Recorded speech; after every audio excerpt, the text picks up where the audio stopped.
Hi, everyone. And I would just like to start by thanking Aneta and Sarah and Adam for this wonderful day. I'm really looking forward to all of the presentations. I'm Jen Parker-Starbuck. I'm the head of School of Performing and Digital Arts at Royal Holloway, and I'm the academic lead of the Story Lab strand of our Story Futures grant. I'm also the author of Cyborg Theater and a co-author of Performance and Media. And my research has analyzed how technologies have been applied over time in theater and performance practices. And I've been mostly interested in examining how perceptions of bodies shift in relation to and by intersecting with technologies on stage. So from projections and holograms to immersive sound and light installation-based work, and now to the inclusion of augmented and virtual reality technologies, theater has been a testing ground for artists and technologists alike. Today, this panel is going to focus on these technological applications through the work the panelists have been doing, some emerging from immersive theater practice and games-based performance, and some from explorations of the physical and virtual in VR and AR applications. So I'd like to introduce our two panelists today. Our first is Steve Benford, who is the Dunford Professor of Computer Science at the Mixed Reality Laboratory at the University of Nottingham, where he directs the Horizon My Life in Data Center for Doctoral Training and the Smart Products Research Beacon. He previously held an EPSRC Dream Fellowship, has been a visiting professor at the BBC, and was elected to the CHI Academy in 2012. He's collaborated with many artists over the past 30 years to create, tour, and study interactive performances and installations with a view to gaining new insights into how humans can experience computers. He was part of a team awarded the Prix Art Electronica Golden Nika for interactive art for Can You See Me Now?, a collaboration with Blast Theory. And he co-wrote the monograph Performing Mixed Reality with Gabriella Giannacci through the MIT Press. Welcome, Steve. Thank you. Thank you. Our other panelist is Ollie Lindsey, who has worked as a creative director for over 15 years, developing experiences for heritage, culture, and entertainment. He formed the All Seeing Eye Company in 2016, a highly regarded team of designers, artists, and developers who build unparalleled immersive and social experiences. Their work mixes the application of technology, such as virtual and augmented reality, with game design, theater, and performance. Ollie has led the team behind several highly regarded VR theatrical experiences, such as Draw Me Close, All Kinds of Limbo, and Fabulous Wonder.Land with the National Theatre. And my name is Peter Stillman, and Nothing to Be Written with 59 Productions, as well as producing Dam Busters, the first commercial VR LBE location-based environment for the history and heritage sector. He's been involved in several releases on the Oculus Store for non-games titles for the BBC, 59 Production, and Aardman, as well as delivering internationally acclaimed VR and LBE experiences on Rift, Vive, Magic Leap, and Quest. His work has repeatedly received recognition through selection for Tribeca, Sundance, Venice, and South by Southwest, amongst others. So welcome, Ollie. Thank you, Jen. So we wanted to kick off this session today by having Steve and Ollie show a few clips from their work to begin to open up a conversation around emerging and immersive technologies. So I'm going to go ahead and start with that. But I would like the audience to know that if you have questions along the way, to go ahead and put them in the chat, and I hopefully will be able to see them so that we have a little bit of time towards the end to see if the panelists can answer your questions as well. So, Steve, would you like to kick us off?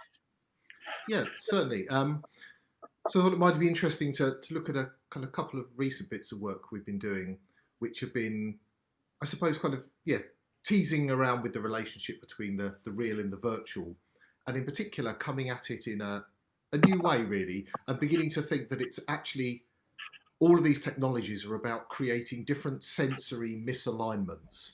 What you're doing is stimulating some senses in a performance while essentially leaving others unmediated. And the ways in which you do that can then create powerful sensations for people. That probably sounds a little bit abstract. So maybe let's look at two bits of work that show very different approaches. So the first is a piece of work called Thresholds. And this is by an artist called Matt Collishaw. And we sort of were part of his team developing this and making it tourable. Yeah, and I'll show the video, and I think it'll probably speak for itself, really.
Great. So, yeah, before we head into the kind of second work, what Matt's doing there, I mean, it's a piece of installation, as you've been able to tell. It's kind of 6 participants at a time. It's recreating a kind of historic experience, actually the world's first photographic exhibition, then kind of remediated in this kind of new VR experience. But technically what Matt's striving for is, I suppose, a sort of maximum alignment between your sensory experiences. In broad terms, he wants you to see and feel and touch the same things, and he does that by overlaying the virtual world on a physical set, and that gives you that kind of what's called passive haptics, that sense of when you reach out to things in the virtual world, you can touch them. So Matt's strategy is he's aligning your senses, and I think this is the traditional, if you like, approach to VR. This is what people have spent many decades trying to achieve, inventing all sorts of gizmos that push back at the human body, that move you around. So, you know, if you look through the research literature, you'll find technical paper after technical paper about how to align all of the senses that we have. But it's a pretty hard task. We have an awful lot of senses. Some of them are internal. We have pain senses and chemical senses in our body, proprioceptive senses. So in some ways, it's ultimately a thankless task. And there's always going to be a degree of misalignment, even in an experience as carefully designed as Matt's was. So perhaps moving on to a second piece of work, I'll show. This is by an artist called Brendan Walker, and it's been kind of touring for a while. And this is called VR Playground. And again, perhaps we'll just let it speak for itself initially.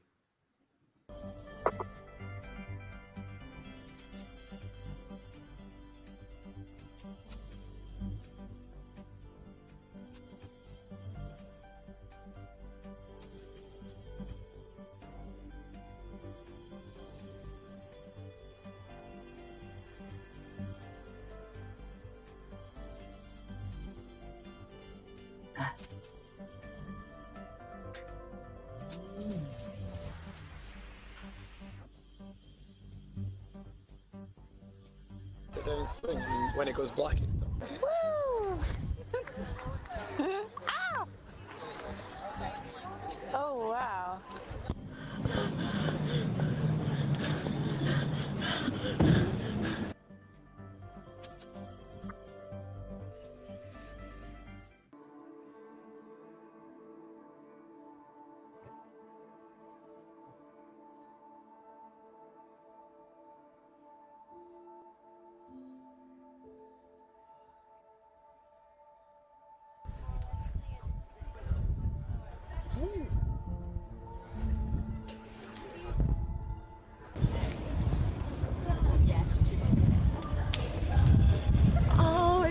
like a jellyfish.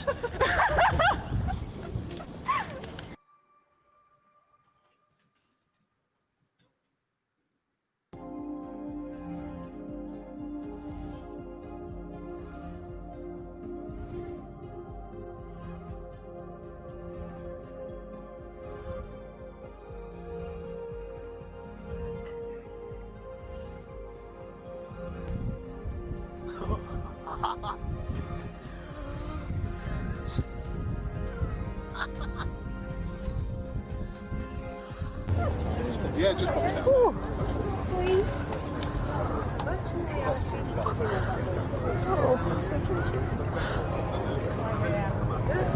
Gosh, that was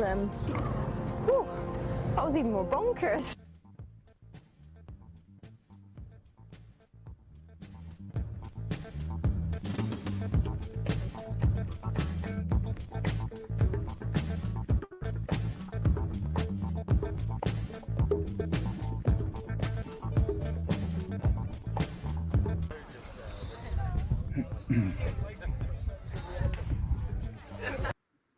People know that. Do you want me to announce it?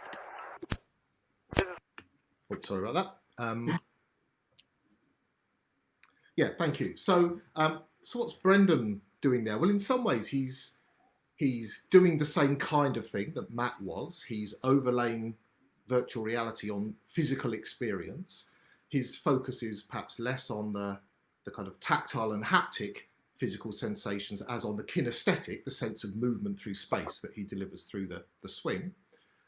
But he's also doing something very different, and that is he's deliberately misaligning the sensory stimulations that you're getting. He overlays 4 different virtual worlds on the same swinging motion, and he keeps messing with the mappings between the physical movement and what you're seeing and what you're hearing. And some of those mappings are fairly tame. In the first world, it's essentially a linear acceleration. The kind of forward movement of the swing is just made visually faster and faster. But by the time you get to the 4th world, it's becoming really unusual and extreme. There are side motions, twisting motions that move you off axis and really start to play with your kind of sensation and perception. And this is extreme sensory misalignment. Your senses are receiving different signals, and you certainly know what's going on. There's no attempt to disguise what's happening. And then just to finish, I'd say, although it's not on the video, there are other strategies too. There's a technique in VR called infinite walking.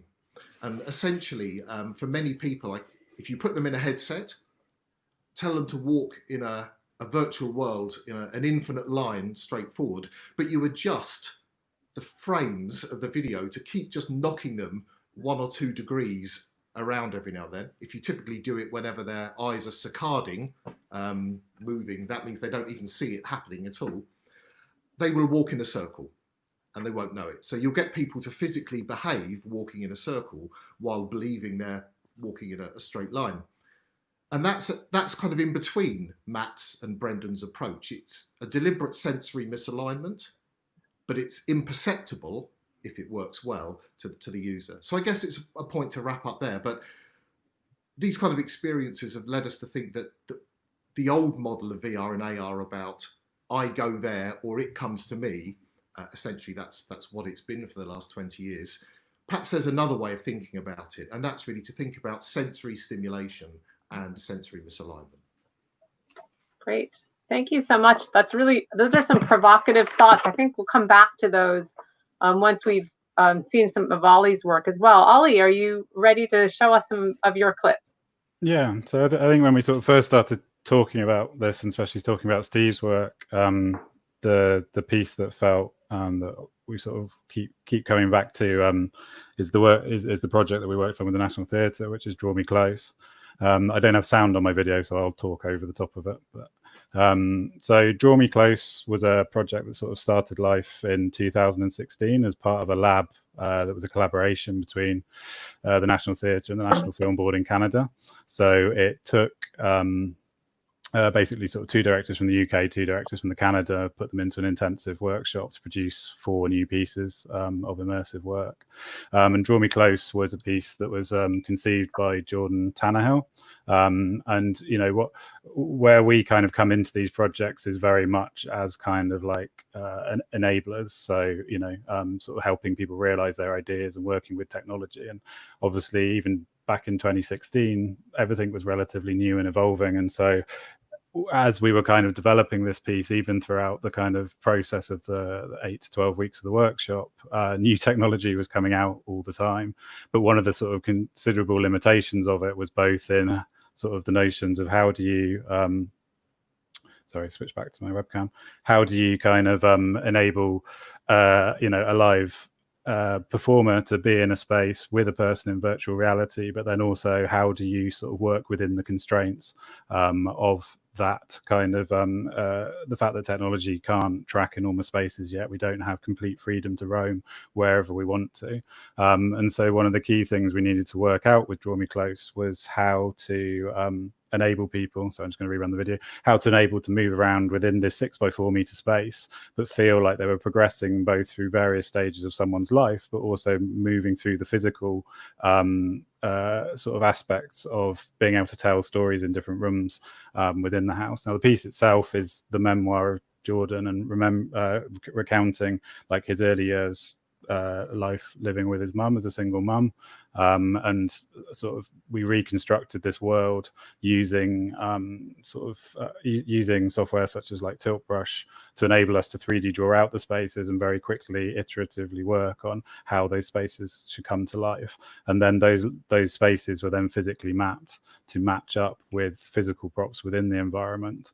And what one of the key things we kind of worked on was this idea of using thresholds. So using kind of doorways as kind of transition points, and using kind of changes in textures of surface under people's feet, and being able to like make props ambiguous enough and physical kind of pieces of furniture ambiguous enough that would mean that a sofa can become a bed, or a table becomes a TV cabinet, and similarly with kind of a lot of the props and some of the the staging was very minimal because we needed to not have any occlusion to enable the tracking to work.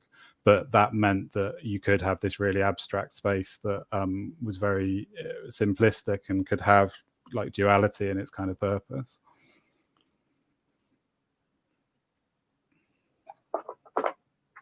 Great. All right. Do you want to show anything else, or? Yeah, well, I mean, the other piece of work that was kind of mentioned in the lengthy intro is a piece of work that we produced as part of the Creative XR program, and this was the first year that the program was run. But we developed, we went into it wanting to develop a historical experience, and what we came out of it with was this piece based on the Dam Busters. But one of the interesting things for us is kind of taking a lot of the work we did that we've been doing with theatre for years and kind of applying some of those principles to a very sort of different setting, and take sort of looking at how do you take some of those constructs of like of making a physical environment that matches up with a virtual world that actually gives people a far greater sense of immersion and presence within an experience. And for us, one of the key things with that was making sure that if you're kind of going to sort of place people in a time and place in history, and this is sort of slightly the sort of opposite of what Steve's work's been doing. Like we were very sort of like set on the fact that we really wanted to make it all exact and one-to-one, and that there couldn't really be any room for there to be things even being a millimeter out, because we wanted to ensure that people felt safe because it's a public installation, but that also that whenever they did try and touch something or lean on something, that thing was actually there for them. And that was one of the considerations for us in the work, was just ensuring, especially with it being a public piece, that for a lot of people this was going to be their first experience of immersive technology. One of our big drivers behind putting Dam Busters in a museum was to open it up to audiences that wouldn't necessarily ordinarily get to experience this. And so it was of the utmost importance that their first first experience was going to be both comfortable and mind-blowing. So that kind of informed a lot of the decisions we made around that. Great. It's interesting to me that you both mentioned the notion of thresholds. For Steve, it was in the title of the piece, and then Ollie, you talked about it in terms of Draw Me Close and going through the threshold. I'm just interested in how those things connect. Did you notice that, any connections between those, or what is the significance of the notion of threshold, do you think, in this kind of technological experience? I mean, for me personally, I think that there's a lot of I guess there's a lot of techniques that we try and use to ensure that people don't have that an experience shouldn't be jarring unless intentionally so. And so that idea of actually using a physical frame, or we talk about a lot about things like portals and entering other worlds and kind of multiverses and things like that, and the idea that for us it's much more a visual physical thing, that changes should kind of not be jarring unless you want them to be a kind of surprise or a shock. But actually, with a lot of experience, especially with something like Draw Me Close, where you're almost trying to immerse someone into someone's memories, that idea of something being very fluid and transmorphic and able to kind of transition seamlessly between one and another. So with that, it was a very physical representation of, like, I open a door and go through a door, and I'm now outside, but when I open that same door and go back inside, I'm now in a different room in the house. And that idea of being able to sort of move people from one space to another through, no one went back in there going, oh, I expect this to be the bedroom. It's like, oh, now it's the living room. I just accept this, and as I walk across a carpet, that motion of me moving across and changing the texture of the surface changing under my feet is another physical threshold that they're not necessarily visually seeing, but that change stimulates a physical shift in the environment around them. And so using that notion of body movement, it's a bit like you were saying about with the saccade of the eyes.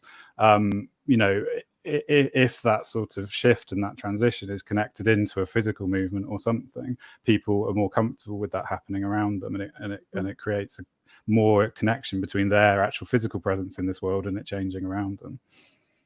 Yeah, I agree. And to build on that, I think that notion of what's jarring and what isn't, one of the key thresholds at play here is this, the threshold of the conscious, essentially. What is it that you become conscious of, for better or for worse? Worse might be jarring, better might be you resolve the ambiguity of the signals you're getting and have this new experience. But equally, quite a lot of these work, you try and keep these things subconscious. You're perhaps still trying to drive a behaviour, but one that's essentially mindless, that doesn't involve thinking or reflecting. So I think that threshold of the conscious is kind of really important here. Mm-hmm. And how did it play out in that piece? In the thresholds, yeah. I think, yes. So we did sort of publish a sort of user study of it, and we also looked at the data of where people move to see if there are any odd behaviours. It mostly, I think people were able to accept and I think eventually make fairly subconscious the interactions they were having with surfaces. You obviously start off very mindful of what's going on. You know to some extent what you're in, and you're looking for the gaps and the differences. But quite a lot of people reported essentially losing themselves in the experience. But there were definitely still some jarring moments. One of the ones that didn't surprise us was picking up the photographs, which is the one point where the metaphor breaks and you have to kind of hover your hand above the surface. And we debated that for quite a long time. The one that we didn't expect, although I don't know why, it's kind of obvious with hindsight, and I don't know whether Ollie's had the same thing, is how often people smack their faces into the walls, because your head has been extended by 2 inches, but you forget until you hit it against the surface. Yeah, I mean, we've had everything from like people with sort of rugby pads at the edge of spaces to kind of, one of the key things with Draw Me Close was that it didn't have any hard boundaries to it, because it needed to feel like this very even though you were constrained when you're in the headset by the vision of a physical room, because we also needed to transition that into, outside spaces and everything else. We never wanted people to feel like they were always coming up against hard edges. But as a result of it, you did get people that wanted to wander. Yeah, I'm always surprised when I hit the edge of my living room wearing the Oculus. It's never big enough, and I always think, what would happen if it would be bigger? Would it expand and allow me to go into more space? I'm interested, just to pursue this topic of thresholds a little bit more, to bring it to the level of the actual physical threshold of the body, and to kind of return back to your really provocative notion of the sensory misalignment, Steve. I mean, so much VR is about trying to overcome the nauseous and the feeling of sickness. And I noticed that in all the word charts for the swing piece, sick was in all of them, of course, because I think it does tend to make some people really sick.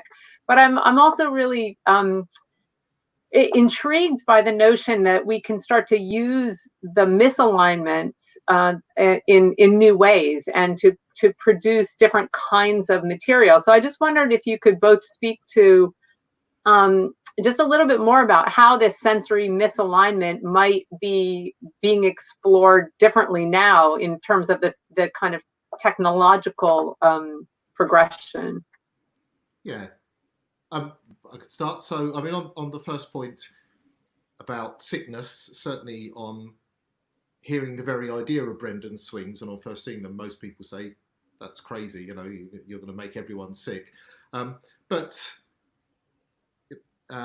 motion sickness and simulator sickness, there's a lot of factors that determine to what extent different people feel that. There's age factors, experience factors, how well you are at the time, lots and lots of things. And so it's a very personal response, and you'll know that if you've been to a theme park yourself. Some people can ride the round rides all day and they love it, and some people only have to look at a roller coaster and they're heading for the toilets. And that's what we saw with the rides, that some people were really happy to ride all four, and some people were, found even the entry level experience pretty tough.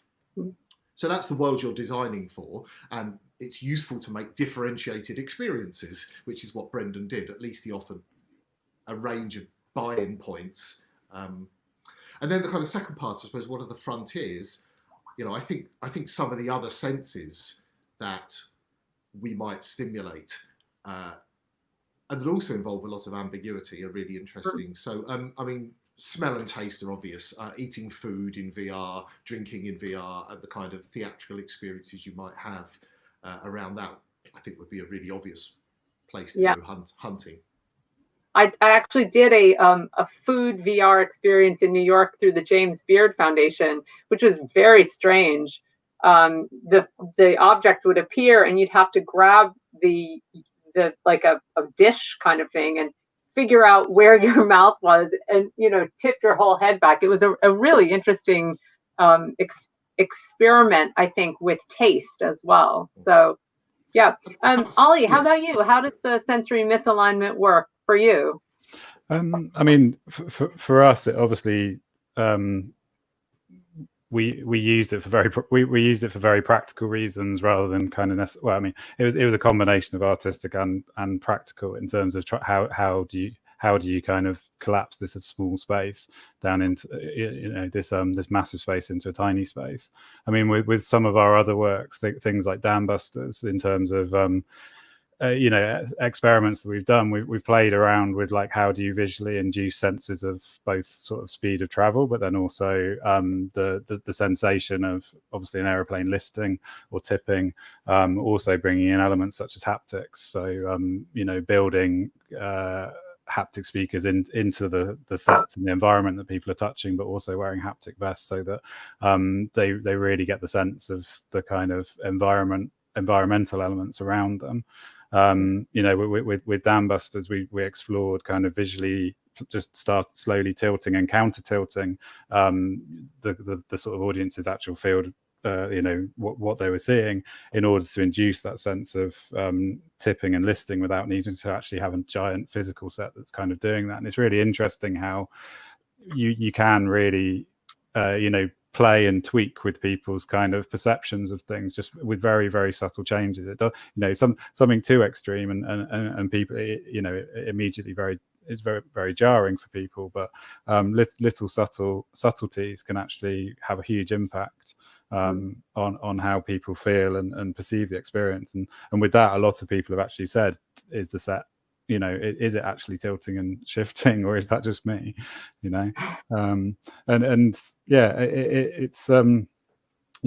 there's kind of other areas that we're really keen experimenting with, because obviously you are really responsible when you're kind of working with immersive tech for the fact that you're in total control of someone's sight, smell and sound. So with Draw Me Close, it's one of those interesting things where working with it in an enclosed space, everything becomes heightened. And so when you're running it at festivals, you do need to be really aware of, like, over 8 hours of a day, what a kind of room starts to kind of smell like after it's had a sort of throughput of people and things, and actually what impact does that have on the experience. So there's a lot of elements of the design that you have control over, but then also elements that you need to really consider and think carefully about. So definitely, I'm looking at some of the comments as well. It'd be quite nice to a sort of second angle. Someone said, that describing, sort of Robert said that describing these as rides is quite interesting. And another angle that might kind of connect us back to theatre more is to think, who is the audience for this? Is it that primary participant, or is this essentially a spectator sport? And some of Brendan's previous work, for example, very much explored vicarious experience. So in his earlier work, he would put people on roller coasters and live video stream their experience and their heart rate data and various other things. And he would send family members into horror mazes while those outside kind of watched it through a grainy video. And so it raises lots of questions about what's the kind of a secondary audience experience, and do you want to make that aligned? Or actually, do you want to reveal the misalignment to them? So in a food experience, naively, I'm imagining that it would be entertaining to watch people being fed different things to they thought they were eating as part of the theatricality of a kind of staged event. So I think the vicarious angle and the secondary view of this is something we could play with. Yeah, I mean, I was really interested in the Thresholds video. I think I have a fascination with watching people in VR. Like, I think there's a real study to be done there. And at South by Southwest a few years ago, that was one of the things that I was most fascinated by, because you're in these huge halls of people and they're all waving their arms around. And I talked about this with some people, and they said, well, we don't really talk about that because it's inhibiting. People would be inhibited if they were watched. But I was actually really interested in watching the Thresholds video. What does it mean to be the audience of the audience, or the audience of the participants? Yeah. And I know Draw Me Close did some work around that. Do you want to talk about that, Ollie, at all? Yeah, I mean, I was actually going to talk about another piece of work that we worked on a couple of years ago, which actually intentionally played on that. So we worked on a piece for the Layered Realities weekend in Bristol a couple of years ago, and there's a piece directed by Seth from Collider down in Exeter, and it was a piece called Our Dancing Shadows, and the whole notion of that was actually that you bring together a group of people in an open space in VR headsets, and you set them a kind of you set them off on a course with a piece of choreographed VR, but actually the whole piece is choreographed intentionally so that they all move in unison. And so then also the audience sitting outside, so you could choose to either be kind of an observer or a participant, but the audience, sitting around the piece could also tune into the exactly same audio playing in sync with through their phones, with what the people are actually listening to. And so whilst the piece kind of had sort of freestyle moments where people were kind of could go off on their own course, they could then also be brought back in, and that as a piece in itself was very interesting to just observe. And that came through Seth's kind of obsession with watching people with watching people in VR itself. But I mean, with Draw Me Close, I think a few experiences or pieces have kind of experimented with this notion of what is it like to be to observe what you have just been through.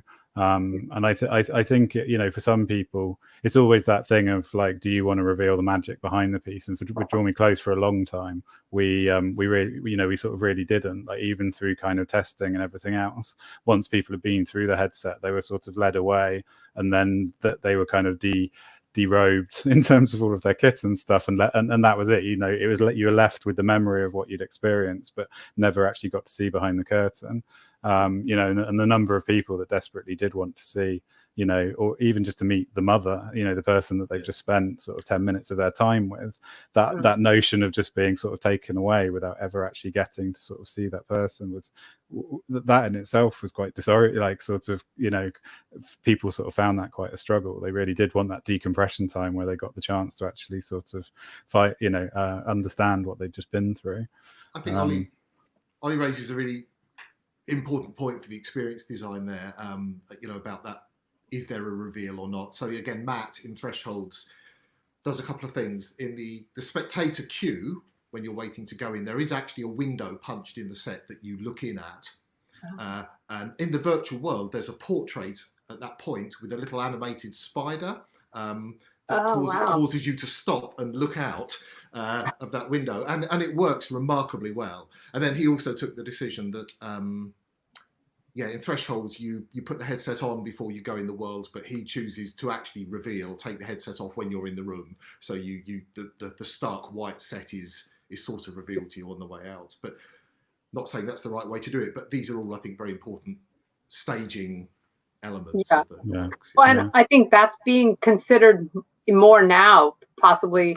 I thought it was an incredible experience in Draw Me Close, for example, to be able to see the next participant. I felt a strangely awkward about that. Like, did they know? Because I wondered, had I been being watched, you know, and how that might have changed my experience. But, you know, it kind of goes back to this sensory misalignment. It was I could almost feel the muscle memory of having just done it as I watched it, and it was another layer of the experience that I think really affected me and has stayed with me. That piece has really stayed with me, and I think it's largely because I then watched somebody else do some of the physical movements that I had just experienced, you know, because you do kind of lose your physical sense sometimes. No, absolutely. Yeah. And I mean, and just seeing from the comment by Adam about, you know, about the idea of mapping bodies, and with Draw Me Close, we went through a lot of experimentation about how do we actually represent, like, you as the audience are playing this role of Jordan, and you go from being a 5-year-old boy to a, you know, grown up young male, and through that progression, do we actually want to, you know, and it's kind of a mixture of a sort of design decision, but also a very overt practical decision, because we found when we put in things like, even just, you know, we went through everything of like, just, you know, from having sort of balls for hands through to actually having physical hands with articulated fingers. And, you know, the more detail we put in, the more distracted people came from the actual experience, because you get that notion of like the excitement of like, oh, I can see my fingers, but they're drawings. And so, you know, in the end with Draw Me Close, we just took the audience's body out completely, because people had enough of a sense of understand, like once they'd had that first moment of realizing that they had this was a physical world that I can reach out and touch. When they enter through that front door, it's the first moment where people kind of realize that they, you know, that they have this agency within the world, and they don't need to know where their hands are, because it's just so natural that where my physical hand is, my virtual hand is. And so, that idea of representing bodies, like we've often found, can be a complete distraction to the actual experience that we want people to, and like, you know, ultimately people just accept that I'm here and I can do this. You know, and that's what's incredible, is that humans have amazing powers to make up the gaps. They don't need to be visually shown absolutely everything in order for them, and have full kind of, you know, visible agency over the world in order for them to accept the world that they're kind of inhabiting. So that notion of, I mean, you referred to it before, the gaps and the ambiguities that you resolve. You know, I think you're completely right. And I don't know if we've time to show another 2-minute video. Sure. I think so. I'd quite like to sort of dip back into the archives and go back nearly 20 years and look at a piece of Blast Theory work, because they're also doing this with VR. But but they're working in a kind of a remote situation. Blast Theory have made a number of online meets on the streets experiences over the years, which I think are also particularly relevant at the current time when remote connection. So if we've got time, a very kind of quick look. We can stick the video back in the stream, and I'll it's just a couple of minutes. So Can You See Me Now was a piece of work that toured, I think, from around about 2001 onwards, and it's a game essentially. There are the audience is online in a virtual world, and the performers, the actors, are on the streets of a city, and it's just a game of chase. The actors chase the audience while streaming out the experience as an audio commentary. It's also good fun to watch this video because it's pre-smartphone. It's nearly everything that you might imagine you would want to make it work. But anyway, ignore the technology, go with the experience would be my advice. So let me just find it. Here we go. Runner 6. Okay. Runner 6 Can You See Me Now? Can You See Me Now is an online game.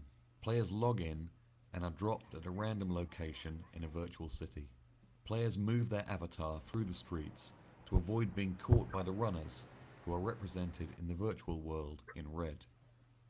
The runners are performers on the streets of the city who are equipped with GPS receivers and PDAs with GPRS cards. What are those? The runner's speech is streamed live to the website, and online players can respond using a chat window. I'm trying to get, Emily! Hello, Emily!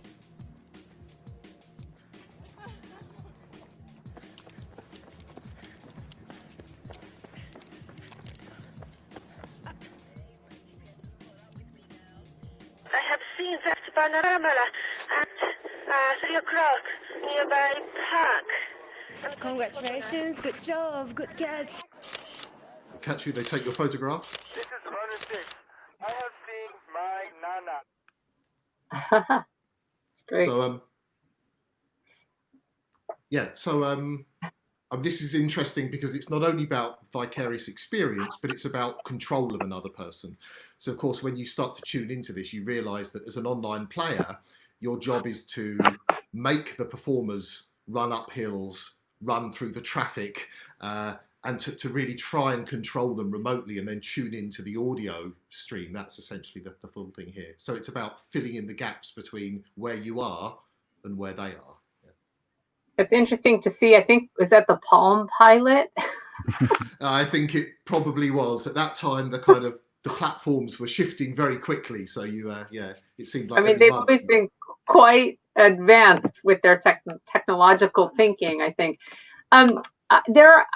This is such a short session. I feel like we have so many more things. I have so many more questions, but I see that we have a couple questions from the audience. So could we just take a couple of these and see how you might respond? Hannah Wood says, could you share what challenges you've faced making live multiplayer VR theater where your projects have sought to tackle that? Shall I go first, Steve? Yeah, I mean, we've kind of had quite a significant amount of experience now with both kind of those things. So both live and multi-person. Taking something like Draw Me Close, after the sort of first initial workshops, we added to the list of never work with children or animals. It was never work with children, animals, or live motion capture, because there wasn't really any kind of, there was lots of interesting and exciting new sort of technologies coming out, but a lot of them were sort of early stage Kickstarter projects that had sort of just about got their funding and just about managed to ship their first versions of things. So, I mean, I think, ultimately what it comes down to is it's time and having the right team of people and compromise, and compromise doesn't have to be a bad thing, but there are a lot of creative challenges that always can have workarounds as long as everyone's willing to embrace the fact that it's kind of new technology. And and actually a lot of the decisions that got made, or things that had to be, I would say, have had to be been compromised on projects have probably made them better for the fact that they've, we've had to sort of come up against those challenges and work around them. The ultimate thing is that, all of this technology is still in the very early stages. And even this year, when we took a new piece of work with the National Theatre called All Kinds of Limbo to Sundance, that was a communal VR experience, not a live performance, a pre-recorded performance, which shot in volumetric. That was for up to 20 people at once. And for all the sort of testing and everything in the world, you're still faced with challenges when you get on site to a random location and start setting up and trying to make 20 headsets all run simultaneously in a single space. So the technology is getting there, but it's still not there yet, and we're still a long way off from having a system that works for massive numbers of people live in one space. Mm-hmm. Did you want to take that question, Steve, as well, or? Yeah, if briefly. So, yes, when we design these kind of experiences, we think about people's trajectories through them, their journeys through them. And we ask ourselves the question, when should there be encounters and when should there be isolation? Because being on your own, separated from other people, is also critical in so many of these experiences.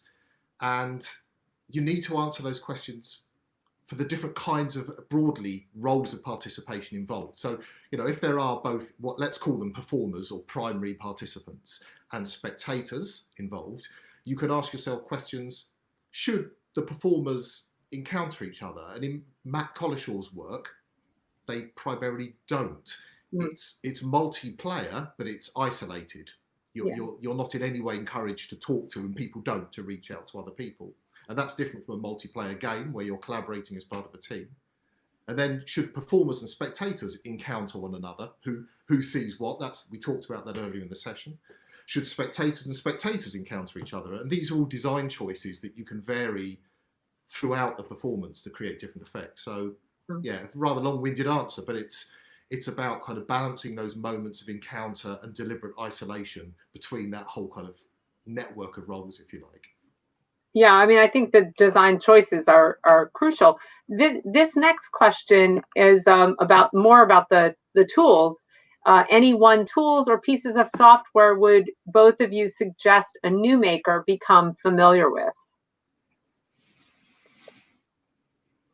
I mean, in our work, I mean, we all kind of have a background in game development and kind of 3D and things. So like for kind of people, I think Tilt Brush is an amazing tool because you can just pick up and work with it. And we've seen so many artists who don't come from any sort of, three-dimensional background or from a kind of more technical background, be able to work into it incredibly quickly and fast in order to articulate ideas, and even using it in ways that we would never even imagine. So Ray Smith, who's notorious set designers, worked with the National and many others, she's really embraced it to the point that she stood on stage and sort of did a presentation with it, and the idea that you can just construct these worlds that you can then move people through very quickly and simply. But I mean, there's numerous other products are available, Quill, Medium, several other there's another one called Anim VR, but all of these allow kind of different varying levels of kind of capabilities, and then kind of getting a basic knowledge of a game engine that allows you to construct stuff. Like, so much stuff is becoming very much more accessible, even though they're becoming way more technologically advanced. There's a greater degree of people kind of becoming aware of them, and as such, people are building tools all the time that help kind of allow people get into these things really quickly. Steve? I don't think I have a kind of favourite tool at the moment. The team in the lab uses, a huge variety of tools. In a toolbox, you take whatever's to hand. So I might sort of duck the question. I'm sure my colleagues will be throwing rocks at me for that. So no, there are important things. I guess the only thing that I would stress about tools is their longevity is really important, or the longevity of at least the kind of content they produce. And we've been burned, as I'm sure quite a lot of people have in this area a few times, by trying to go back and take works out of the archive from 15 years ago and find out that we just cannot afford to rebuild it. We'd have to rebuild it from scratch, and I think that's the hidden thing, is if you want these works to be around for, say, as long as Blast Theory's works have been, and Yeah. still to be able to perform them, then tools that are going to last, I think, is what you need. Yeah, I think that's a key thing for, I think, especially people entering into this to think about is, and, you know, Blast Theory is a great example of how they've used the technologies of the times to say different things about the moment. And I'm sure that, you know, they're constantly updating as well. So you guys are popular here. You've got a bunch of questions. There's two here. Jonathan Hamilton says time perception in VR is very elastic and connects to that sense of immersion for users. Do you think there's a minimum or maximum time period for achieving immersion in VR? And that's followed up by Nadia Luchen says to Jonathan, in another course I did, I remember learning that the max time people are comfortably spent in a headset was minutes as opposed to hours of gaming. And I think that obviously this is shifting with these same kind of sensory perception tools that we were talking about earlier. I think it is possible to stay in a lot longer now because people have spent a lot of time paying attention to those things. But what are your responses to these comments and questions? I mean, for me personally, I think, like, yes, in the early days, I think especially when, you know, headsets were very, very basic, fidelity was low, you know, all of the, you know, the latency of actually rendering graphics to them was really terrible, and as such, people's comfort levels were, you know, relatively low at that point. I mean, I think now, you know, we never set out a project from the beginning saying it has to be this long. You know, our only real constraints are either if it's a performance, then it's got to run to a certain amount of time, or you know, with something like Dam Busters, we need to try and get as many people through it in a day in order for it to be kind of operable. But we never constrain anything based on sheerly on the fact that this is the known amount of time that people are happy to spend in a headset. And I think, you know, what's interesting again is the question of perception of time as well, because with something like Dam Busters, it's only about actually 9 minutes that you're in the headset, but the large majority of people perceive that to be a hell of a lot longer. And similarly with Draw Me Close, I think, you know, again, once you're in there and immersed, time is really an elastic concept of